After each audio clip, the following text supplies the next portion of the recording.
Andai ku tahu kapan tiba ajalku, ku akan memohon Tuhan tolong panjangkan umurku. Andai ku tahu kapan tiba masaku,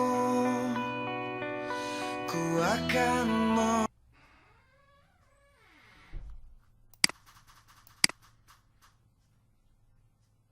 Assalamualaikum warahmatullahi wabarakatuh. Salam sejahtera untuk kita semua. Bapak Ibu Guru Hebat Nusantara, selamat berjumpa kembali dengan saya, Dr. Andes Ferial MPDT.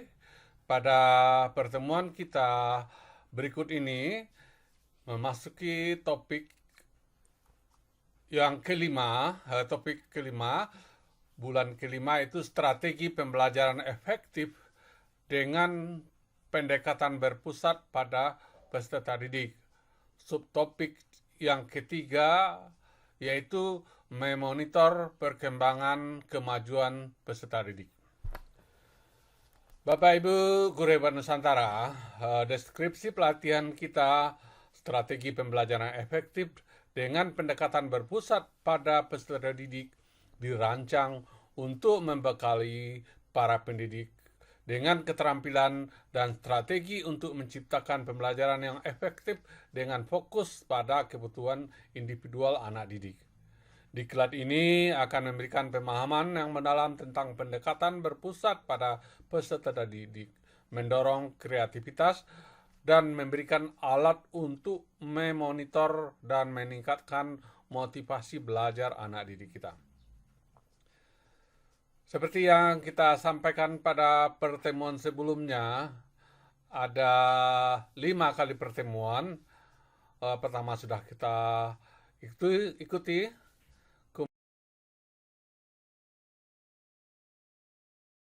Kemudian yang ketiga ini adalah topiknya atau subtopik memonitor perkembangan kemajuan peserta didik.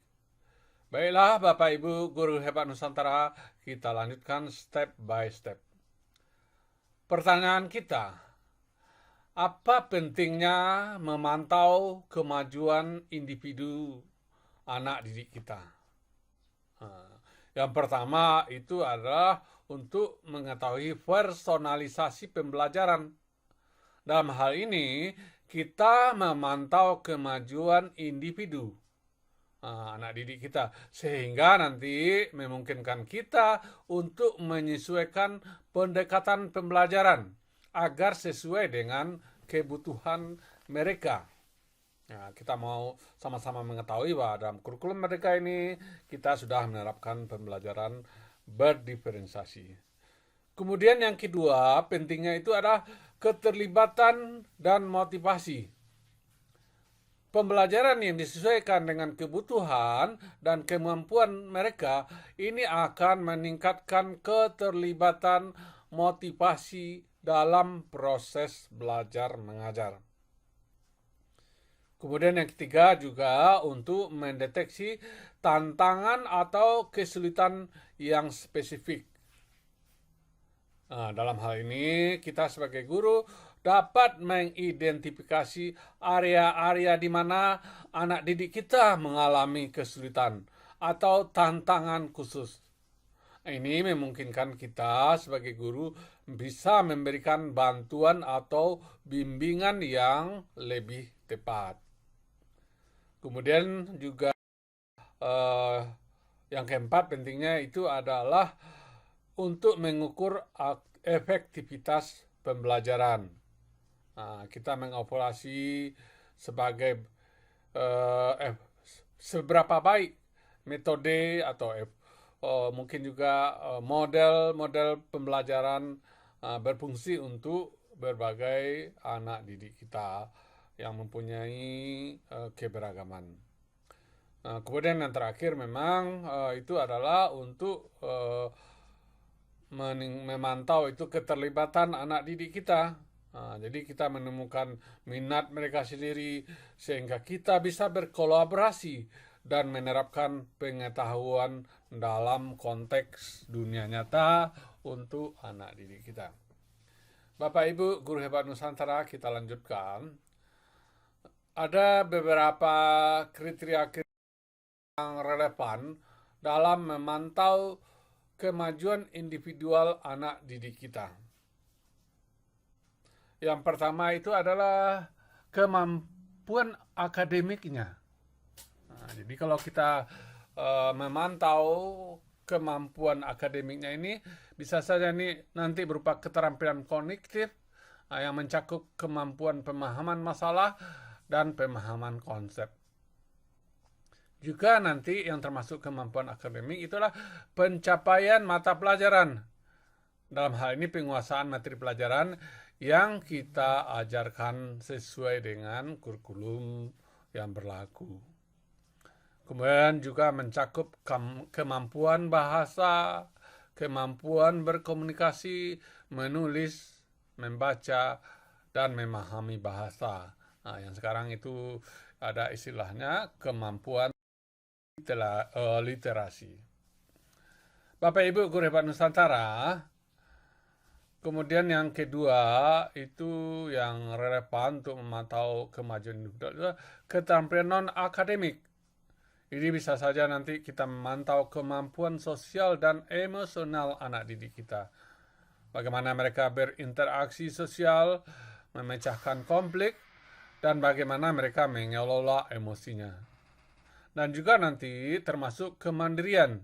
Kemandirian mengerjakan tugas-tugas tanpa bantuan berlebihan. Kemudian juga dalam keterampilan non-akademik termasuk itu adalah berpikir abstrak dan kritis. Kemampuan mengevaluasi informasi, bagaimana mengambil keputusan, dan mempertanyakannya secara kritis. Kemudian atau kemajuan individu selanjutnya adalah proses belajar. Jadi bagaimana kemampuan belajar mandirinya, bagaimana mengelola waktu, mempelajari materi, mengembangkan strategi belajar pribadi. Kemudian juga kita memantau bagaimana respon mereka terhadap umpan balik. Apakah mereka merespon umpan balik dari kita sebagai guru sebagai evaluasi diri sendiri untuk perbaikan. Kemudian juga dalam proses belajar, konsistensi dalam kinerja. Dalam hal ini bagaimana pola kinerja anak didik kita dari waktu ke waktu untuk memahami konsistensi pencapaian proses pembelajaran mereka. Kemudian Bapak Ibu Guru Hebat Nusantara juga perlu memantau pengembangan karakter.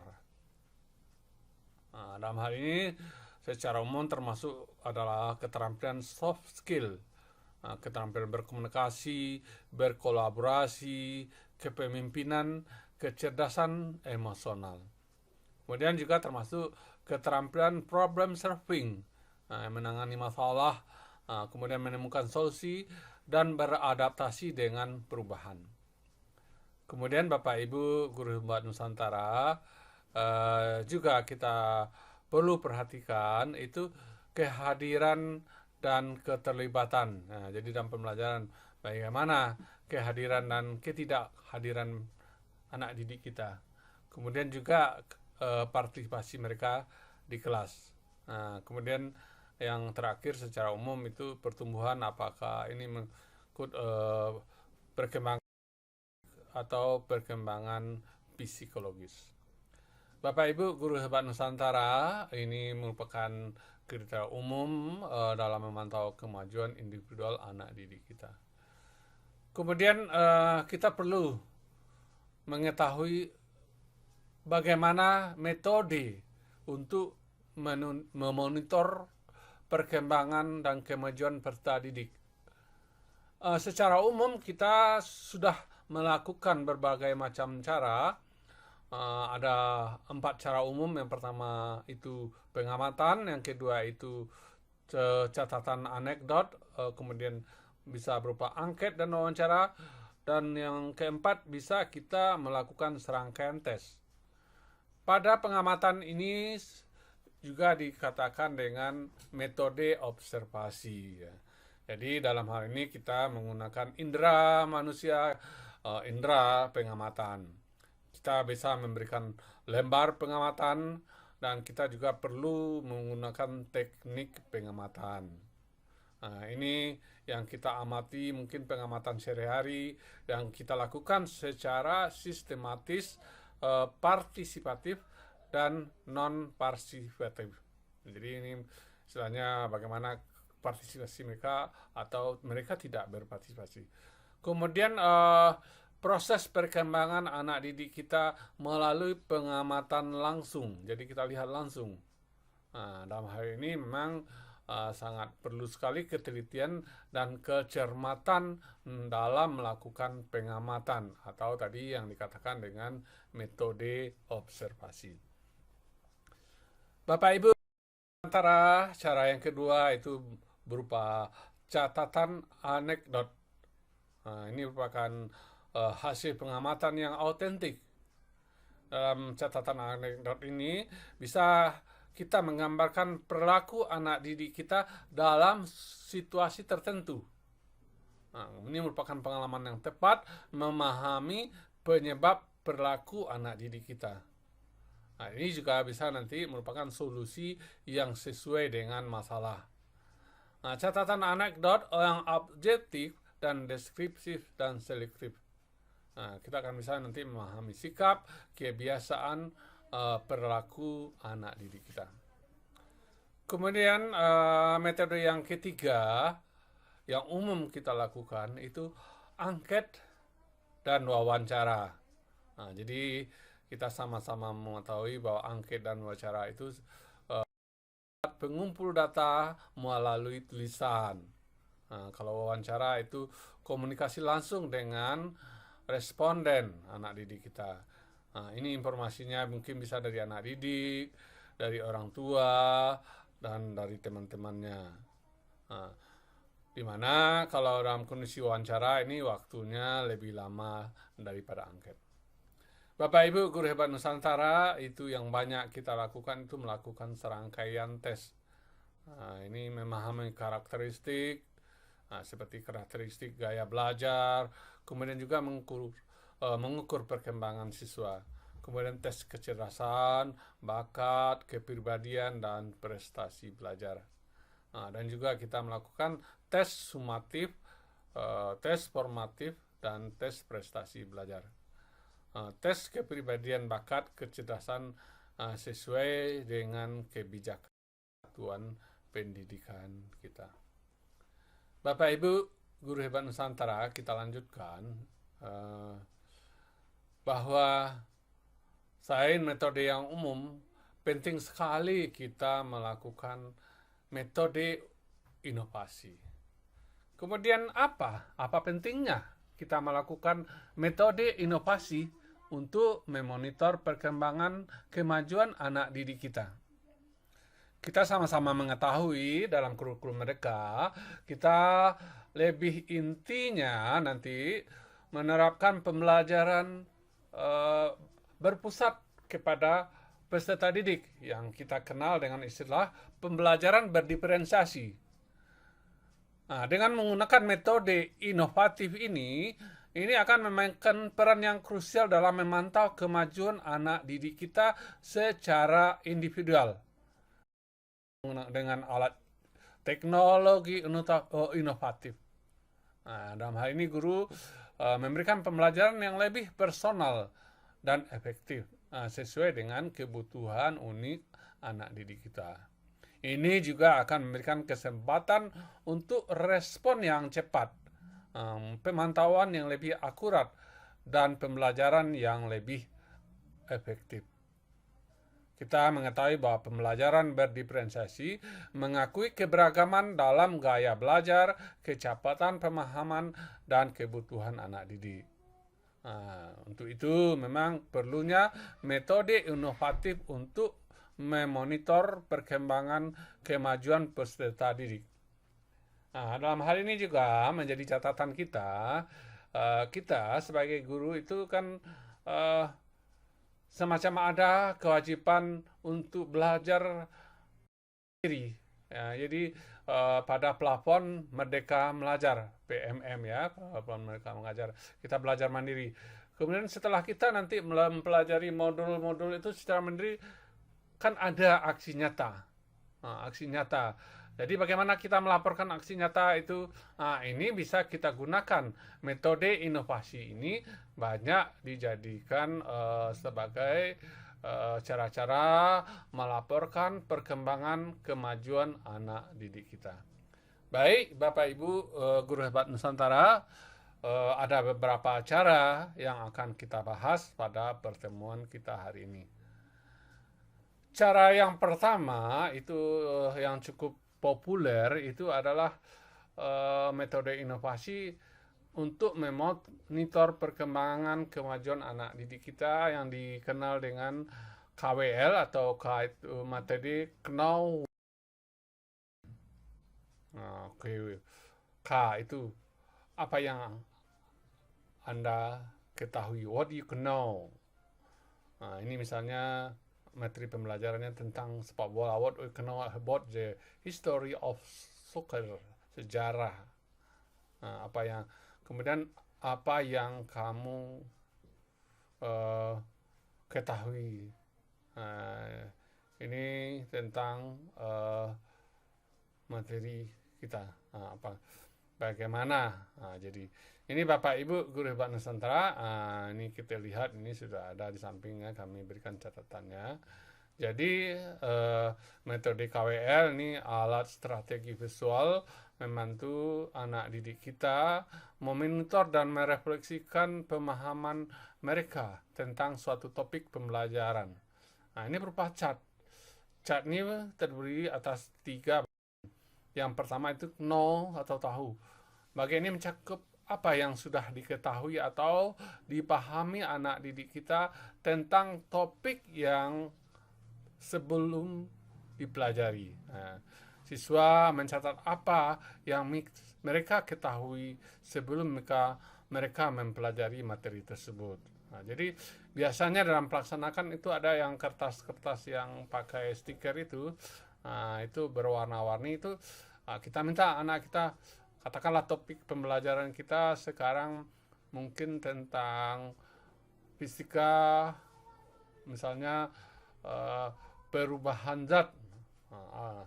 Apa yang Anda ketahui tentang perubahan zat? Kemudian siswa kita minta menuliskan di papan di kertas itu, nanti kita tempel di papan tulis. Ini artinya sebelum pelajari. Kemudian Anda tanya, bagian ini pertanyaan keinginan tahu mereka terhadap topik yang pelajaran. Jadi mereka tetap terhadap topik belajar tadi, katakan fisika tadi, benda padat tadi. Kira-kira dengan topik belajar seperti itu, apa yang ingin mereka ketahui? 2 hal ini kita tempelkan nanti di papan tulis, di sudut papan tulis. Ini yang K dan W, tahu, know, wonder, tanya, apa yang dia tanyakan. Ini yang akan kita lakukan pada pra-PBM. Nantinya setelah kita menggunakan atau menerapkan pembelajaran, di akhir pembelajaran kita berikan lagi kertas learn, isinya pelajari. Jadi nanti kita informasi bagaimana informasi baru atau pengetahuan yang diperoleh anak didik kita setelah pembelajaran dilakukan. Misal saja mereka mencatat apa yang telah mereka pahami atau bagaimana. Dengan adanya metode KWL ini, itu akan bisa kita memonitor perkembangan kemajuan anak didik kita. Ini Bapak Ibu Guru Hebat Nusantara, ini banyak nih aksi nyata pada plafon mereka mengajar PMM itu menggunakan aksi nyata KWL ini untuk memantau perkembangan kemajuan anak didik kita, katakanlah setelah guru melakukan aksi nyata menerapkan model pembelajaran berdiferensiasi. Bapak Ibu guru hebat Nusantara, secara detail contohnya ada pada lembaran informasi kita. Nusantara, kita lihat metode yang kedua itu think pair share. Nah, think pair share ini juga sering kita jadikan sebagai model pembelajaran, dan ini juga bisa kita terapkan. Kalau Bapak Ibu menerapkan model pembelajaran seperti ini sudah bisa memonitor perkembangan dan kemajuan anak didik kita. Think, diri anak itu berpikir, dia memikirkan sesuatu apakah sesuai dengan topik pembelajaran. Kemudian pair, dia berpasangan membahas pembelajaran tentang berkaitan topik pembelajaran. Kemudian share, mereka bagikan. Dengan metode think pair share ini berkait dengan cara kita untuk memonitor perkembangan kemajuan anak didik kita.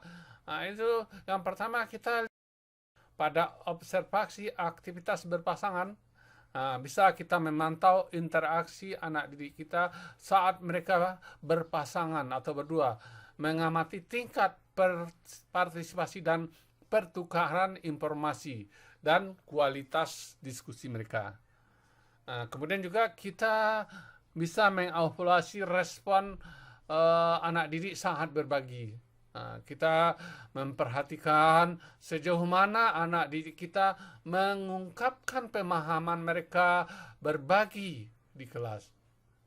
Ini termasuk jelasnya penjelasan atau keberagaman ide atau keberhasilan mereka dalam menjelaskan konsep. Kemudian yang ketiga itu bisa penggunaan catatan perkembangan individu. Kita bisa membuat catatan tentang respon, pemahaman, atau didik kita secara individual selama tahap berpikir, kemudian berdua, dan berbagi. Jadi yang ketiga think pair share ini kita buat catatan perkembangannya. Kemudian juga kita bisa melakukan evaluasi keterlibatan setiap anak didik kita. Kita menilai keterlibatan mereka saat berpikir, berdiskusi berdua, saat berbagi hasil diskusi, dan hal ini akan membantu memahami perbedaan tingkat pemahaman dan partisipasi setiap anak didik kita. Kemudian juga yang selanjutnya bisa kita melakukan penggunaan pertanyaan yang kontekstual. Dalam hal ini kita mengajukan pertanyaan lanjutan saat anak didik kita berbagi untuk memeriksa pemahaman yang lebih mendalam atau diskusi lebih lanjut. Bapak Ibu guru hebat Nusantara, kita lihat cara yang ketiga. Ini juga pada plafon Merdeka Mengajar saat guru melakukan aksi nyata. Ini juga untuk melaporkan perkembangan kemajuan anak didik bisa menggunakan metode sampaikan, tanyakan, berikan atau tell, ask, give. Ini contohnya. Tell, sampaikan apa yang disukai. Ask, tanyakan pertanyaan yang bermakna. Give, berikan masukan yang membangun. Nah, ini kalimatnya ini kita sesuaikan saja dengan materi pembelajaran kita. Contohnya, sampaikan hal yang disuka. Saya suka bagaimana kamu mempelajari ini, misalnya. Kemudian tanyakan pertanyaan mana, apakah kamu sudah mempertimbangkan, apakah kamu sudah memahami materi pelajaran itu, dan lain-lainnya. Kemudian give. Kemudian kita berikan masukan dari adanya yang kita sampaikan, kemudian adanya pertanyaan bermakna, kira-kira saran kita seperti apa. Jadi cara ini mungkin kamu mau mencoba untuk mengubah atau menambahkan. Jadi ini memang yang kita lakukan ini memang memonitor anak didik kita secara individual. Dan kalau ini kita lakukan dengan baik dan telaten, ini akan berdampak kita akan melihat bagaimana perkembangan awal, perkembangan akhir dalam pembelajaran anak-anak didik kita. Antara kita masuk contoh yang keempat, Bapak Ibu juga mungkin pernah menerapkan ini dalam model pembelajaran itu, model mind map, atau dalam hal ini adalah konsep mapping. Nah, ini kalau Bapak Ibu sudah menerapkan model pembelajaran seperti ini, sebenarnya ini bisa kita gunakan sebagai metode inovasi untuk memonitor perkembangan kemajuan anak didik kita. Kemudian bagaimana kita memadakan kemampuan individual anak didik kita? Yang pertama itu kita analisa peta konsep yang telah dibuat anak didik kita atau dibuat secara kelompok. Kemudian bagaimana konsep yang dibuat itu terstruktur secara menyeluruh atau menunjukkan pemahaman yang lebih baik. Kemudian kita melakukan intervensi individual. Dari peta konsep yang disusun, guru mengidentifikasi anak didik yang mungkin masih memerlukan bantuan tambahan. Kita dapat memberikan bantuan individu atau pengajaran tambahan yang spesifik sesuai dengan kebutuhan anak didik kita. Kemudian juga dalam hal ini, dalam buat mind map ini kan kita memberikan anak didik kita untuk melakukan presentasi. Jadi kita lihat kemampuan komunikasi pada saat presentasi. Kita dapat melihat bagaimana anak didik kita menjelaskan konsep-konsep yang ada dalam peta konsep mereka. Nanti anak didik kita mampu menjelaskan apakah dengan jelas, dengan pemahaman, hubungan antar konsep yang menunjukkan pemahaman mereka secara lebih mendalam. Ini kalau kita menggunakan metode konsep mapping, kita akan dapat membedakan kemampuan individu anak didik kita dalam menganalisis peta konsep yang mereka buat. Ini akan memungkinkan memberikan bantuan perhatian tambahan kepada anak didik kita yang memerlukan serta menilai kemampuan mereka dan memahami, menghubungkan konsep-konsep pembelajaran secara lebih mendalam. Bapak Ibu guru hebat Nusantara, contoh implementasi untuk memonitor perkembangan pada serta anak didik kita itu terhadap metode-metode tadi itu secara detail ada pada lembaran informasi atau handout. Silakan Bapak Ibu lanjut pada handout. Seperti biasa, mari kita berdiskusi. Kita berdiskusi itu sama dengan asah keterampilan kita. Bapak Ibu, seperti pertemuan-pertemuan sebelumnya kami menyampaikan bahwa ilmu pengetahuan itu ibarat pisau. Jika tak pernah diasah maka akan tumpul. Jadi kalau kita, walaupun sudah ada pengetahuan kita, tidak kita bawa diskusi, sama dengan pisau, juga akan tumpul, tidak bisa kita manfaatkan secara optimal. Baiklah Bapak Ibu guru hebat Nusantara, mari selanjutnya kita berdiskusi di grup Telegram. Terima kasih. Wassalamualaikum warahmatullahi wabarakatuh.